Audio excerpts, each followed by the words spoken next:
Natali likolo, Natali nase, nakende wapi, soki na masiate, na hekulusu, yo oku faki, ponga imwana, nazwa lobiko.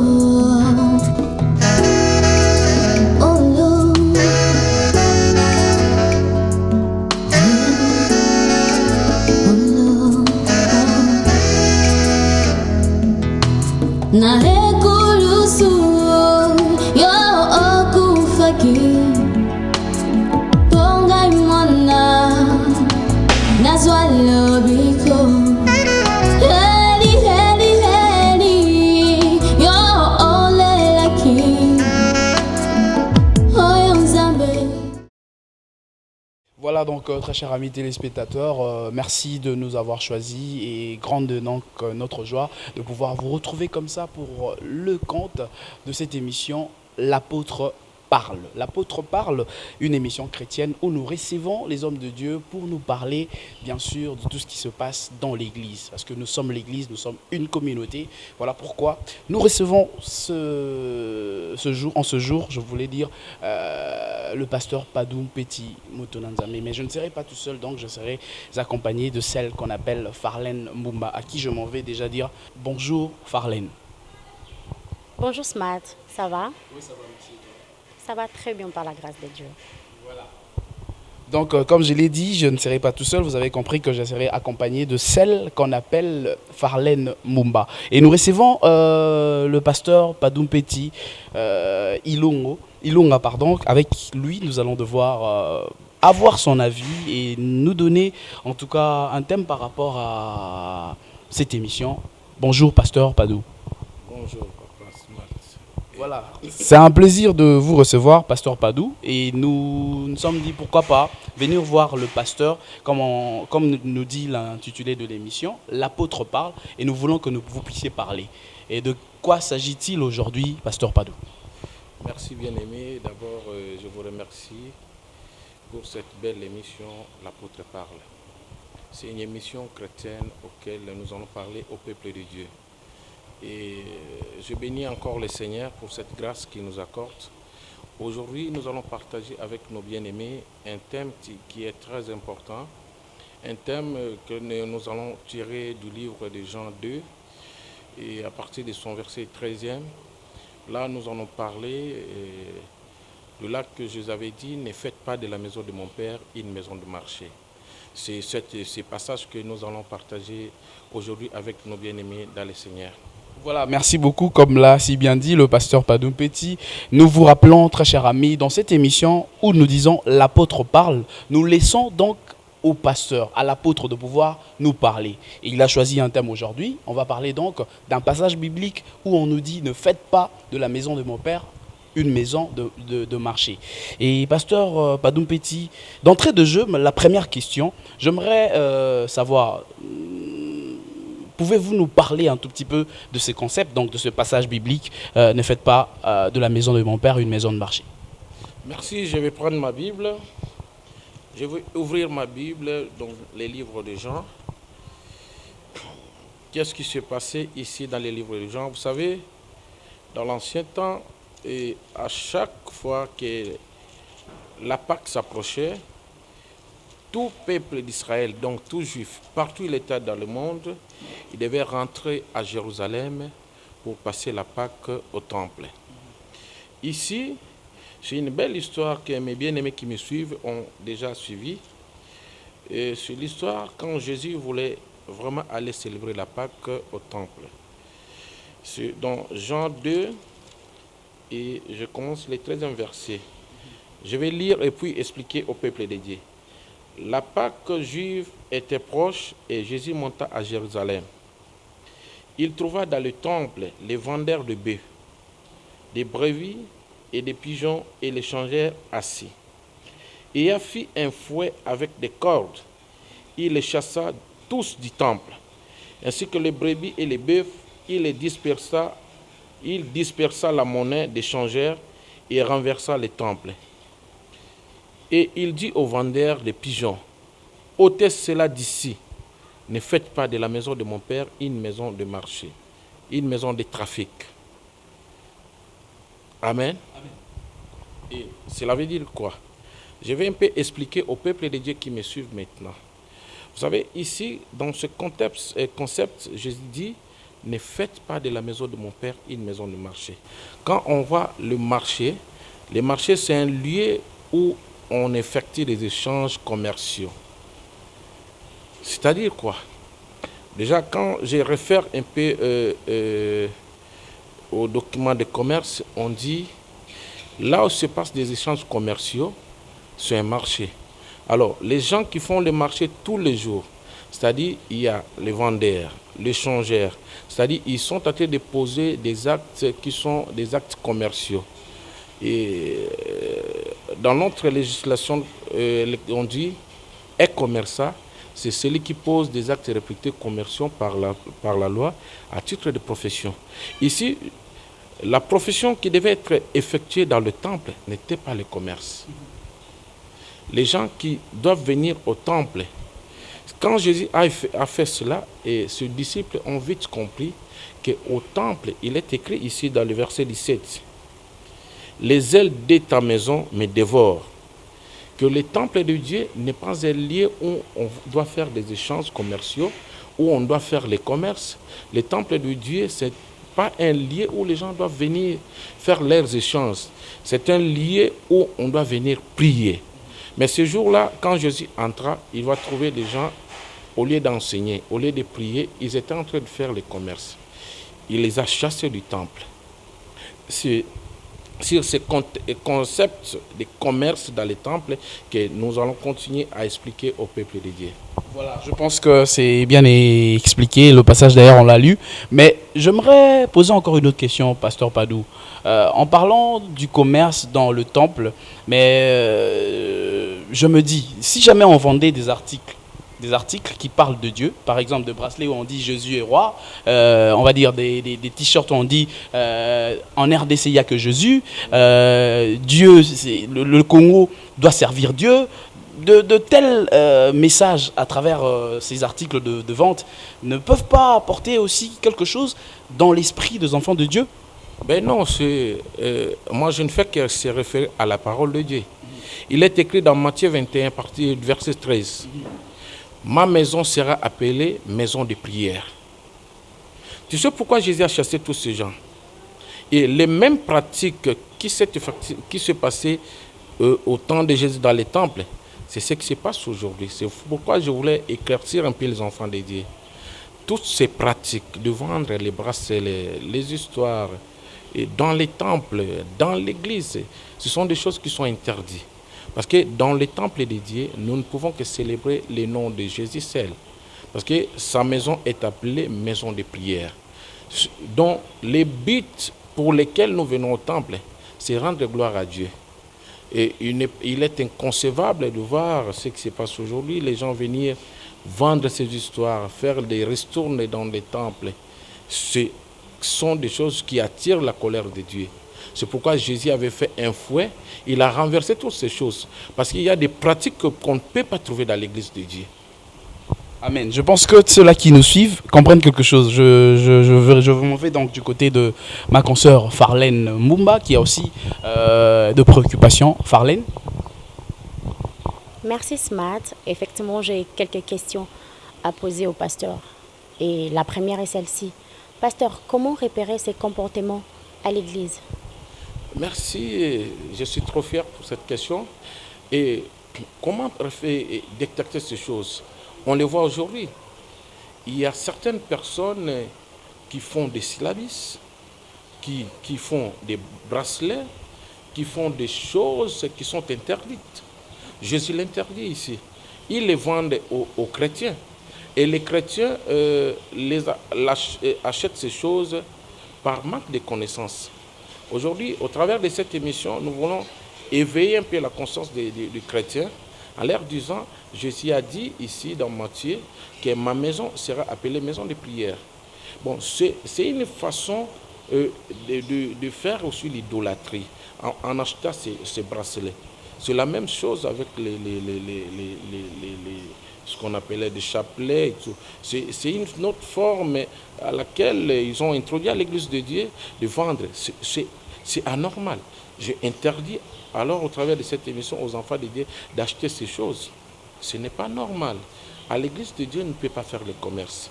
Parce que quand les gens vendent ces choses, ils le font à titre de profession. Parce qu'il y a toute une communauté qu'on place une boutique à l'église où on vend ces choses. Vous allez remarquer ces choses à la fin du culte. Les jeunes gens, les fidèles achètent des prédications dans des CD. C'est vraiment un commerce dans l'église. Ce sont des choses que Jésus interdit. Donc, cela attire la colère de Dieu. Même si les gens, on ne peut pas venir à l'église pour se faire de l'argent. Nous venons à l'église pour préparer l'église à la rencontre de l'époux. Et pour déceler ces choses, allez dans plusieurs paroisses, vous allez voir. Les gens vendent ces choses. Ce n'est pas normal. Si dans votre église on fait ces choses, vous devez sortir de cette église. Parce qu'il n'y a pas l'Esprit de Dieu là-bas. Merci, pasteur. Mais à qui est adressée cette parole? C'est normal, cette parole, elle est adressée aux enfants de Dieu, au peuple de Dieu. Ceux qui viennent à l'église pour adorer le Seigneur. Et ces gens doivent savoir pourquoi ils sont là et à qui ils adressent leurs prières. Ils adressent leurs prières à Dieu. Et ici, c'est noir blanc. Jésus a fait un fouet. C'est pourquoi aujourd'hui, les gens viennent à l'église.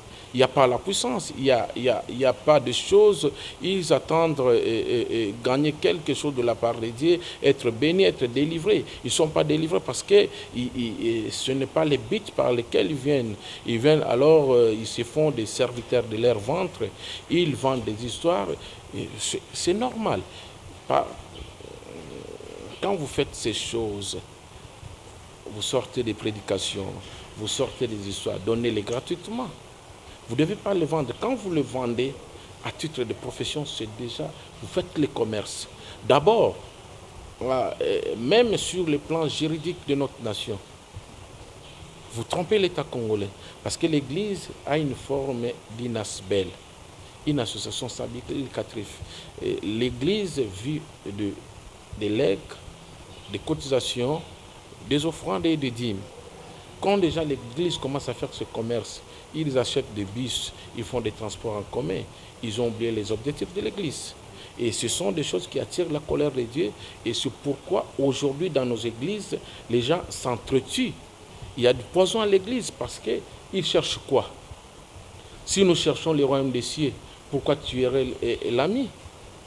Ils se bagarrent à cause d'argent, à cause du commerce qu'ils sont en train de faire à l'Église. Et j'attire l'attention de mes bien-aimés qui me suivent. Vous devez sortir de ces églises-là. Voilà, donc j'ai directement une question. Merci à Farlène. Je pense que c'était des belles questions auxquelles le pasteur a également répondu. Mais j'ai une autre question par rapport à votre réponse, pasteur. Ne pensez-vous pas que cela est dû par rapport aux influences, vous, pasteur, que vous avez sur vos fidèles? Aujourd'hui, il y a des pasteurs qui sont ovationnés, on va dire ceux-là qui sont aujourd'hui, qui est tout ce qu'on peut penser. Et donc, ne pensez-vous pas que vous avez aussi de l'influence sur vos fidèles? C'est ce qui pousse également ce comportement-là. Merci, c'est normal que les fidèles soient influencés par les pasteurs et par les hommes de Dieu. C'est normal parce que nous avons une influence sur eux en tant que leader, en tant que visionnaire. Mais Jésus a dit, Dieu a dit, c'est clair, je frapperai les bergers et les brebis seront dispersées. Quand un berger marche déjà à l'encontre de la parole de Dieu. Vous savez, il y a un peuple issu dans la Bible, les chrétiens de Béret. Ils étaient des gens, à chaque fois qu'on leur parlait de la parole de Dieu, ils ouvraient et vérifiaient les Écritures. Aujourd'hui, cette parole se confirme dans la vie de beaucoup d'enfants de Dieu, car Dieu a dit, mon peuple périt par manque de connaissances. Les enfants de Dieu ne lisent pas la Bible. Ils veulent entendre les fables, ils veulent entendre des choses qui plaisent à leur cœur. Mais écoutez, nous devons plaire à Dieu, nous devons plaire à Dieu. Quand nous voulons plaire aux hommes, et nous partons dans la perdition. C'est pourquoi il y a des structures. C'est normal que nous devons avoir des structures dans nos églises. mais des structures qui font à ce que nous puissions aller propager l'évangile de Jésus. Les structures qui font à ce que nous pouvons délivrer, et comme dit la Bible dans les livres des Proverbes, délivre ceux qu'on traîne à la mort, ceux qu'on va égorger, sauve-les. Mais quand nous nous réunissons pour faire les commerces, pour viser et gagner quelque chose, alors là, nous sommes allés au-delà, nous sommes allés hors la Bible. Et Dieu, le fouet de Jésus, est là pour fouetter tous ces pasteurs qui font ces choses. Là, je m'en tire, je ne suis pas contre les hommes de Dieu. Je ne fais que dire la vérité. Parce que la Bible dit, vous connaîtrez la vérité et la vérité vous rendra libre. Je ne dis que la vérité, ces choses, je l'ai puisé dans la parole de Dieu. La maison de Dieu sera appelée une maison de prière. Nous devons venir à l'église chercher à préparer notre rencontre avec l'époux. Parce que le temps que nous courons aujourd'hui, c'est un temps tellement... Et la Bible nous dit, rachetons les temps car les jours sont mauvais. Les jours sont mauvais, les gens vendent des histoires à l'église. Les jours sont mauvais, les gens ils commencent même à vendre de l'huile. J'ai fait une émission avec les bien-aimés de Matadi. Nous avons eu à déplorer toutes ces pratiques dans l'église. Nous interpellons les enfants de Dieu, nous leur recommandons à lire la parole de Dieu. Jésus est entré dans les temples. Je crois que dans son entendement, il devait trouver des gens en train de glorifier Dieu. Vous savez, quand nous lisons, quand nous lisons un peu Acte 21, vous allez voir, Paul a eu des problèmes avec les Juifs parce qu'il y avait quelqu'un, Trophime d'Éphèse, qui n'était pas juif. Ils ont cru que Paul l'avait introduit dans les temples. Le temple, c'est un lieu tellement sacré et consacré pour Dieu. Le temple aujourd'hui, c'est l'église de Dieu. Dans l'église, c'est Jésus qui est Seigneur. Dans l'église, tout ce que nous faisons, tout ce que nous pouvons entreprendre, doivent se converger vers Dieu. Mais aujourd'hui, je ne suis pas contre tous ceux-là qui construisent des écoles, qui font beaucoup de choses. Mais écoutez, mais quand nous construisons des écoles pour rationner encore le peuple qui vient à l'église, mais c'est anormal. Nous devons construire les écoles pour aider les démunis. Parce que c'est une œuvre philanthropique. Et ceux qui vont donner cours doivent être de volontaires qui vont travailler pour Dieu. Pensez-vous que c'est possible de demander aux gens d'aller éduquer, former les élèves et tout ça sans pour autant être payés? Mais c'est possible, ce sont des volontaires. Nous travaillons pour Dieu. Voilà. Nous travaillons pour Dieu, c'est possible. Et des cotisations, tout ce qu'on donne à l'église, on peut les virer là-bas. Et que l'église elle-même qui a construit cette école puisse prendre elle-même en charge les frais et tout. Sauf les frais de l'État et les parents peuvent intervenir. Mais quand déjà on donne pour que l'église puisse encaisser, il y a des départements à l'église, on encaisse pour les transports en commun, on encaisse pour l'église, on encaisse pour les hôpitaux. Mais c'est anormal, bien-aimé. Qu'est-ce que nous cherchons?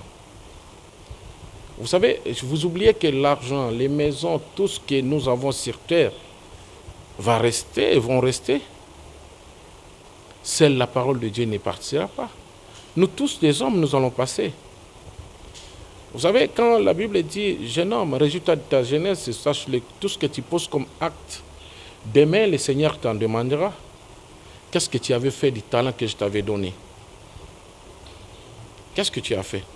C'est pourquoi aujourd'hui, vous allez voir, dans nos églises, il y a des structures, des statues bien taillées sur mesure, qui font que le patrimoine de l'église appartient à tel autre.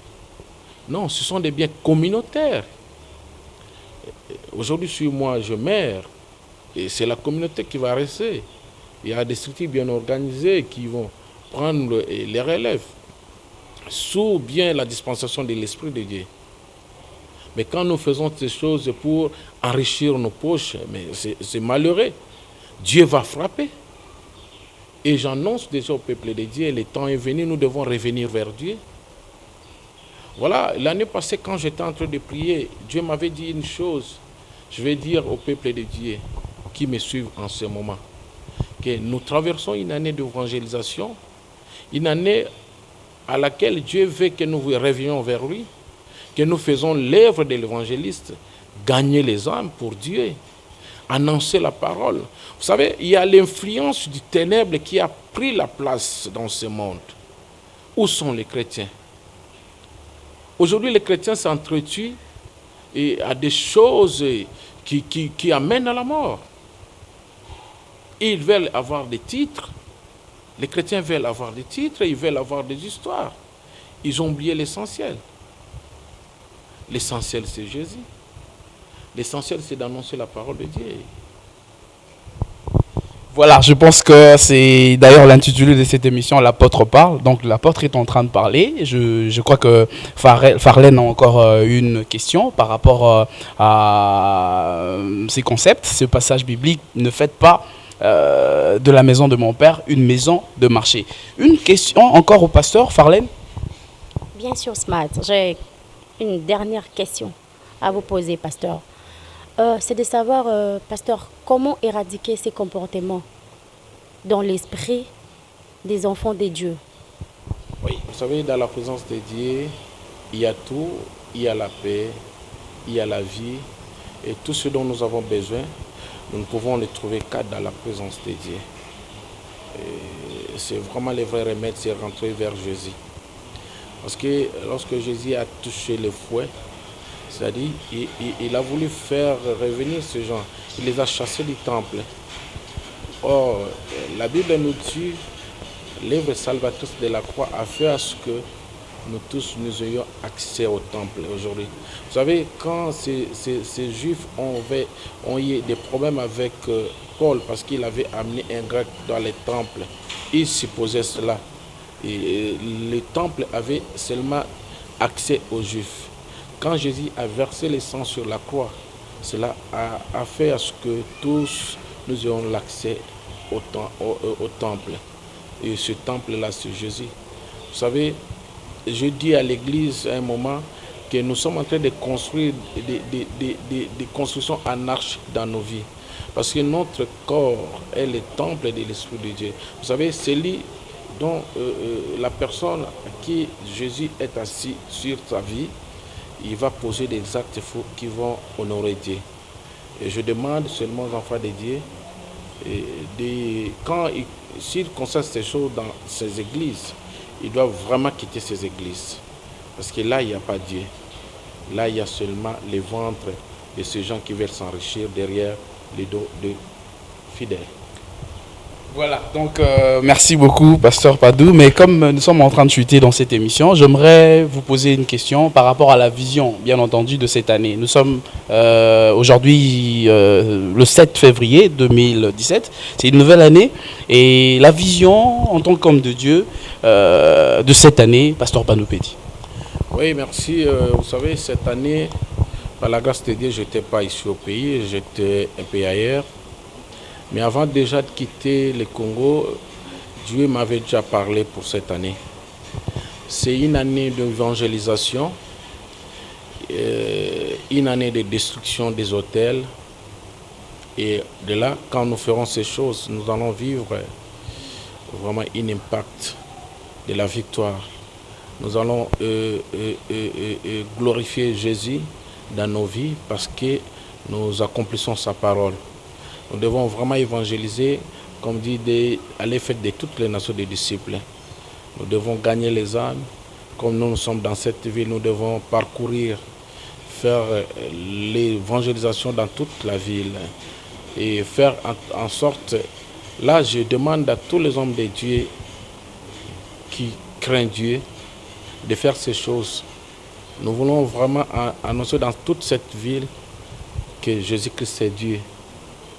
Et détruire les œuvres des ténèbres, ôter les autels de ce faux Dieu au milieu du peuple de Dieu, afin que le nom de Jésus soit glorifié. Et de là, nous allons vraiment impacter, nous allons vivre la gloire de ressusciter. Parce que la victoire sur la croix ne doit pas être seulement un slogan dans nos vies. Et parce qu'aujourd'hui, nous avons eu à remarquer que les chrétiens échouent, Bible à la main.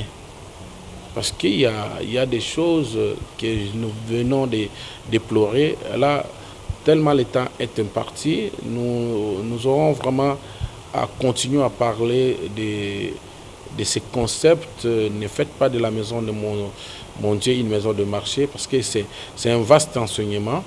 Ça, c'est une petite partie. On a eu à faire vraiment une petite introduction aux heures qui viennent, à la prochaine émission, nous allons vraiment approfondir. Donc, en bref, je dis, 2017, c'est une année d'évangélisation, une année auquel nous allons vraiment détruire les œuvres des ténèbres, et là, nous allons impacter dans nos milliers, nous allons vivre la gloire de Dieu dans nos vies. Voilà, pour terminer, le 14 de chaque année, on va dire, vous organisez, chaque 14 février, voulais-je dire, vous organisez une activité à l'église, mais parce que nous rappelons que vous êtes visionnaire de l'église missionnaire éternelle paix, donc EMEP en sigle, et chaque année, le 14, vous organisez donc, chaque 14 février, vous organisez une activité. C'est là, vous est venu comme ça. Pourquoi cela? Parce qu'on sait, entre guillemets, dans le monde, on célèbre l'amour ce jour-là. Mais vous avez choisi de célébrer le roi. Et pourquoi vous avez, bien entendu, réfléchi de cette manière-là? Oui, merci. Vous savez, quand vous êtes visionnaire, un visionnaire, c'est comme une sentinelle. Et nous sommes les bergers, et nous gardons les brebis du Seigneur. Nous ne sommes pas, vous savez, homme de Dieu, c'est un don pour une nation. Et le 14 février de cette année, nous serons à la 4e édition, depuis que Dieu nous avait donné cette révélation. Nous voulons à ce que ce jour où le monde va célébrer leur roi, entre guillemets, que moi je ne connais pas, qui va amener ses adeptes à les célébrer de leur manière. Nous allons glorifier notre roi. Nous allons les célébrer parce que ce jour-là, le monde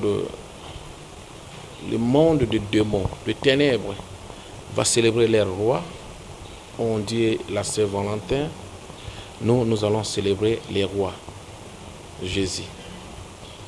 Et c'est là nous avons dit que mon roi vive à jamais.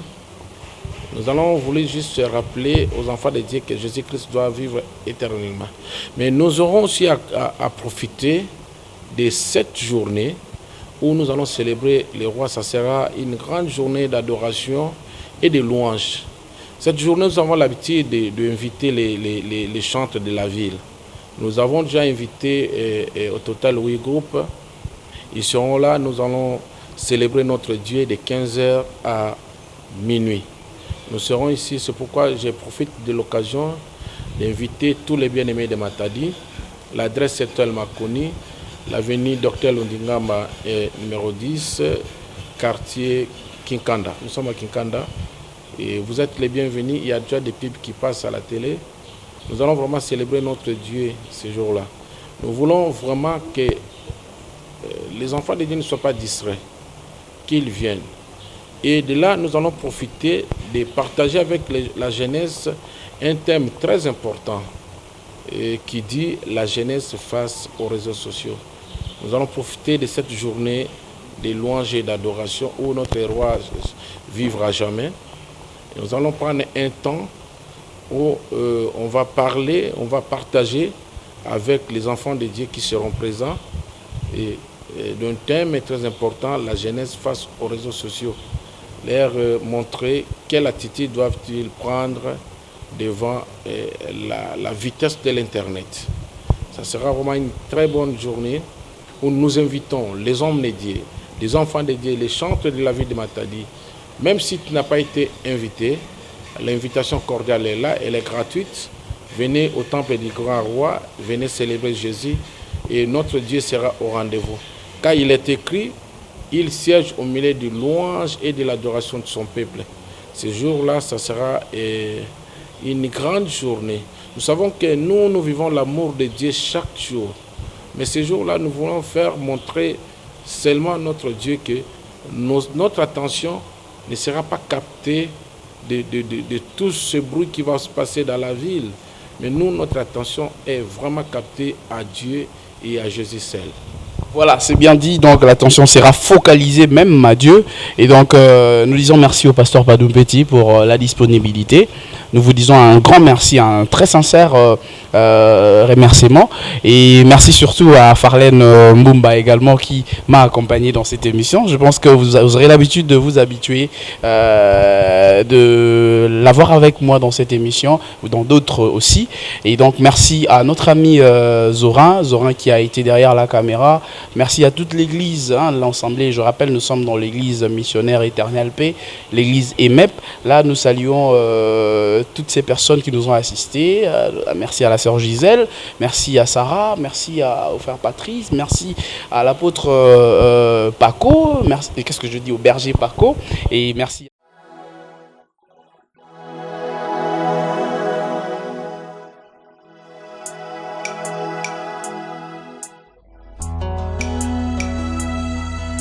Natali Nicolo, Natali Nase, Nakende wapi, Soki na masiate, Na hekulusu, Yo oku faki, Ponga imwana, Nazwa lobiko.